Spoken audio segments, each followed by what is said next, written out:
शाहपुर नाम के गांव में एक परिवार रहता था जिसमें रमन नाम का एक व्यक्ति था। रमन ने 2 शादियां की थी।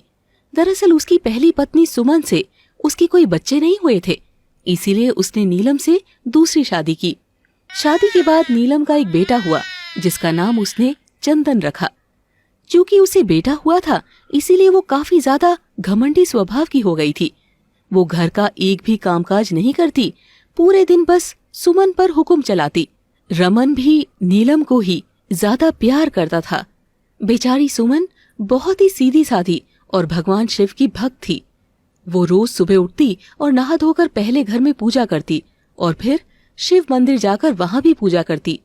पूजा पाठ निपटाने के बाद वो घर का सारा काम करती और बेटे चंदन का भी पूरा ध्यान सुमन ही रखती थी। ऐसा ही रोज चलता था। भगवान शिव अपनी आंखें खोलते हैं, उनके चेहरे पर मुस्कान तो होती है लेकिन साथ में चिंता की लकीर भी। ऐसे में माता पार्वती उनसे सवाल करती है, भगवान आप प्रसन्न हैं या चिंतित? मुझे तो समझ नहीं आ रहा। आखिर आपको किसकी चिंता ने इस कदर व्यथित किया है कि आप मुस्कुरा भी रहे हैं और चिंतित भी हैं? देवी, एक नीलम नाम की नासमझ स्त्री को झूठा अभिमान हो रखा है। उस अभिमान के वश में वो ये भूल गई है कि बुरे कर्मों का फल बुरा ही होता है। वो मेरी भक्त सुमन को बहुत ज्यादा प्रताड़ित करती है, यहाँ तक कि अपने अभिमान में चूर उसे अपने पुत्र की भी चिंता नहीं होती। भगवान शिव इतना कहकर फिर से अपने ध्यान में लीन हो जाते हैं।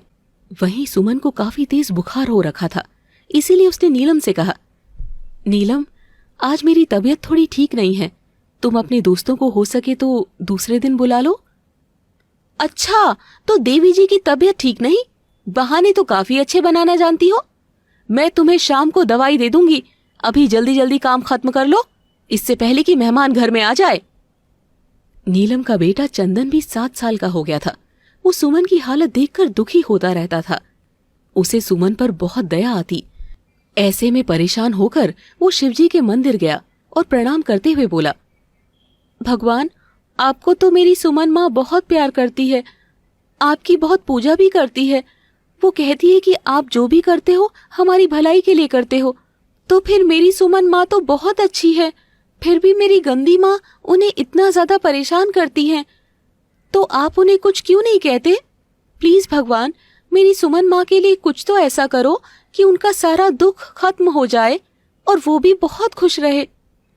शिवजी चंदन की बात सुनकर मुस्कुरा रहे थे। ऐसे में माता पार्वती भी भगवान से कहती है, भगवान अब तो बता दीजिए कि आप अपनी इस भक्त के लिए कुछ क्यों नहीं करते? देवी, सुमन भी अपने कर्मों का फल भोग रही है। दरअसल पिछले जन्म में सुमन उसकी सास थी जिसे वो बहुत तड़पाती थी। नीलम बहुत अच्छी थी, इसीलिए उसे इस जन्म में सुख मिल रहा है, लेकिन सुमन अपने बुरे कर्म का फल भुगत रही है। लेकिन देवी, अब वो दिन दूर नहीं जब नीलम को अपनी गलती का एहसास हो जाएगा और सुमन के दुख भी दूर हो जाएंगे। इतना कहकर भगवान शिव ध्यान में चले जाते हैं। इधर सुमन शिवरात्रि के दिन मंदिर में पूजा करने जाती है। जब वो पूजा करके लौट रही होती है तो रास्ते में एक गाड़ी से उसे धक्का लग जाता है, जिसकी वजह से उसके पैर और हाथ टूट जाते हैं और सर में भी काफी चोट लगती है। तभी भगवान शिव एक महिला का रूप धारण करके उसकी मदद करने आते हैं और उसका इलाज करवाकर उसे घर ले जाते हैं। ये सब देख नीलम काफी परेशान हो जाती है। उसे अब इस बात की चिंता होने लगती है कि घर का सारा काम कौन करेगा और सुमन को कौन देखेगा। एक दिन भगवान शिव के पास नाग सांप आ गया। तब उन्होंने उस सांप को प्रणाम करके जाने को कहा तो वो चला गया। ऐसा कई दिनों तक होता रहा और चंदन हर बार ये देखता और दंग रह जाता।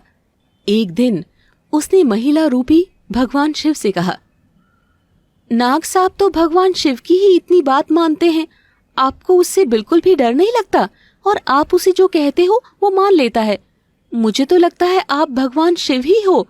सच बताओ आप कौन हो? आपको बताना पड़ेगा। चंदन अपनी जिद पर अड़ जाता है। तभी भगवान शिव अपने असली रूप में आ जाते हैं और चंदन को कहते हैं, हाँ चंदन, मैं वही हूँ जो तुम समझ रहे हो। अब से तुम अपनी सुमन माँ का ध्यान रखना, वो जल्द ठीक हो जाएंगे।